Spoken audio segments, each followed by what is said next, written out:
before we move on, or you move on to the next training, the next lesson, I wanted to really quickly show you how to set up your custom domain email address. Now, it's very easy to do, but it's very important to do it as well because this custom domain email address is what is used, is what is seen by the ISP companies, the internet service providers, and the email service providers, the email service provider you are using when you're collecting emails. And they look at these as as opposed to Gmail or Yahoo or Hotmail. Those are free, and they look at this custom domain emails as businesses. So they kind of see you as a business, and they don't look at you as spam. So it is good to get this. It's actually necessary if you want to do well in email marketing. Um, and it is highly, I think that highly recommended by me to get your hosting and your domain name and your custom domain in the same place because it makes it easier and less headache to put it all together because you do need to know how to do this, and there's a little bit here and there that you need to know how to do.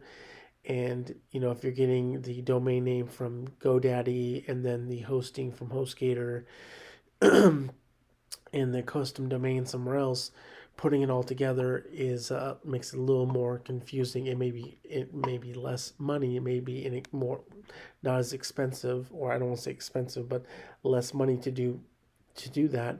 But it will be more of a headache. HostGator, I recommend because I think it's easier to use, and they give you unlimited emails. So I'm in my back office right here.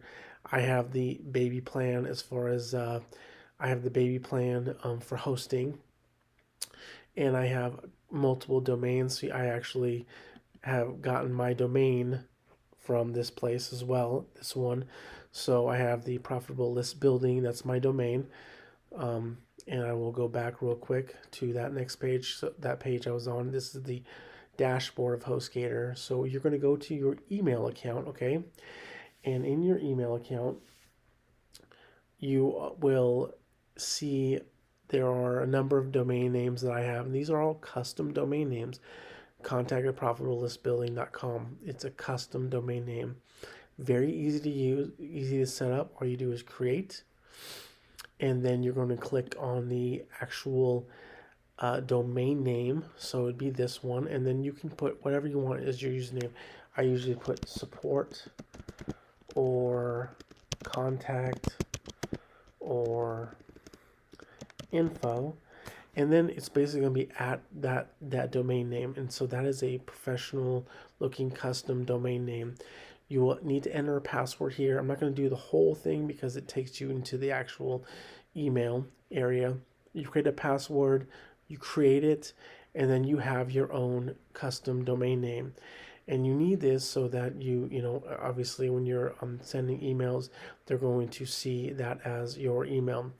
And then there will be a couple other things that you will need to do when you're actually um, in your autoresponder, and I'm sorry, it's going back to the control panel, so just give it a second. And when you're going into the autoresponder, and you will, come on, let's go. Anyway, okay, so when you're in the autoresponder, you're going to need to connect your autoresponder to this custom domain name. So there's a real quick thing you're going to do. I don't want to confuse you. You will do this down the road. You're going to go to that. That's why I say purchase from everything from here, because you can do all that from here. So go to the dashboard. I apologize for confusing. So you've already created the email account. Okay. You're going to launch the cPanel. Okay. And then it's really, really simple. And you want to do this when you're creating the autoresponder. Okay. So you're going to go the zone editor right here, and you're going to find the actual page or the domain name, which is this one right here, and you're going to manage. And then there's a couple things at the very end, which when you're connecting with your autoresponder, whether Aweber or whatever, these codes here are from there, and you put them in here, and that's how they talk to each other. Okay, so basically that is it as far as connecting your custom domain name or creating custom domain name, and then you're going to be connecting it to your autoresponder after that. Okay. Hope this makes sense. Got any questions? Just send me a message or whatever, and we'll make it work. Okay. Take care.